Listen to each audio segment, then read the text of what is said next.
আকাশবাণী কলকাতা সমীক্ষা শিরোনাম শুধুই উদযাপন নয়। লিখেছেন রঞ্জন সেন।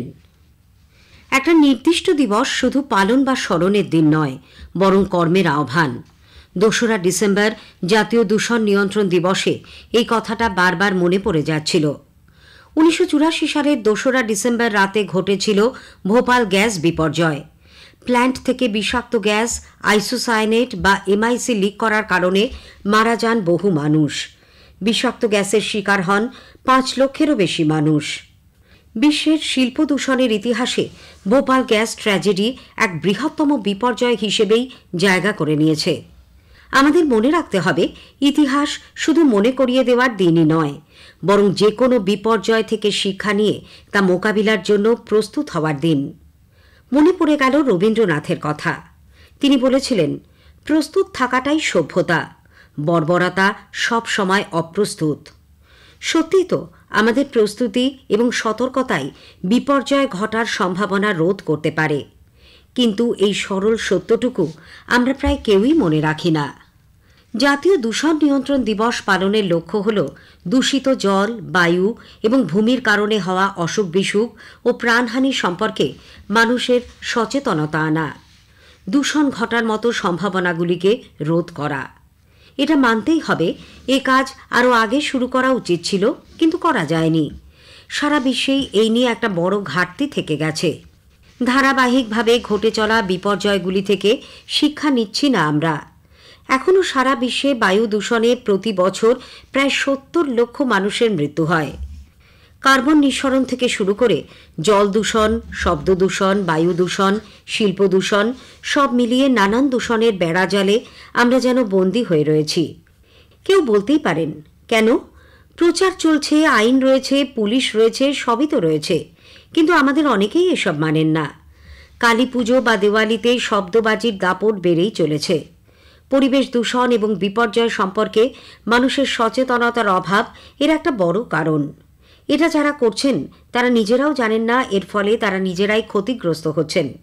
এখন কলকাতা, দিল্লির মতো শহরগুলিতে কুয়াশা ও কারখানার ধোঁয়া থেকে তৈরি হওয়া স্মগ বা ধোঁয়াশার দাপটও কম নয়। শিল্প বিপর্যয় নিয়ন্ত্রণ এবং দূষণের ব্যাপারে মানুষের সচেতনতা গড়ে তোলার গুরুত্ব সঙ্গত কারণেই দিন দিন বাড়ছে। এটা শুধুমাত্র একটা দিবস পালনেই আটকে না রেখে করে তুলতে হবে রোজকার কাজ। সমাজের সর্বস্তরের মানুষের সতর্ক নজরদারি ছাড়া এই কাজের সাফল্য আসবে না। জল, বায়ু, শব্দ এবং মৃত্তিকা দূষণের কারণগুলি সম্পর্কে সচেতন করতে হবে মানুষকে। এ কাজে দূষণ নিয়ন্ত্রণ সংস্থাগুলি ঠিকমতো দায়িত্ব পালন করছে কিনা তার দায়িত্ব শুধুই সরকারের ওপর ছেড়ে না দিয়ে মানুষের যৌথ নজরদারিও বাড়াতে হবে। অর্থাৎ দূষণ নিয়ন্ত্রণ শুধুই সরকারের দায়, এই চেনা ছক থেকে বেরিয়ে আসতে হবে আমাদের। বাড়ির চারপাশের পরিবেশ পরিষ্কার ও রোগমুক্ত রাখতে আমাদেরও যে ভূমিকা রয়েছে সে কথা আমরা বহু সময় ভুলে যাই। ক্লিন ডেভেলপমেন্ট মেকানিজম, ইলেকট্রনিক বর্জ্য পরিশোধনের মাধ্যমে শহরের দূষণ কমানো যেতে পারে। অকারণে গাড়ির ব্যবহার কমিয়ে এবং পুলকার ব্যবহার বাড়িয়ে কিন্তু যান দূষণ অনেকটাই কমানো যায়। দেশের বহু শহরে রাস্তায় যানবাহনের ভিড় কমাতে ওয়ান ওয়ে ট্রাফিকও যান দূষণ এবং জ্যাম দুটোই কমাতে পারে।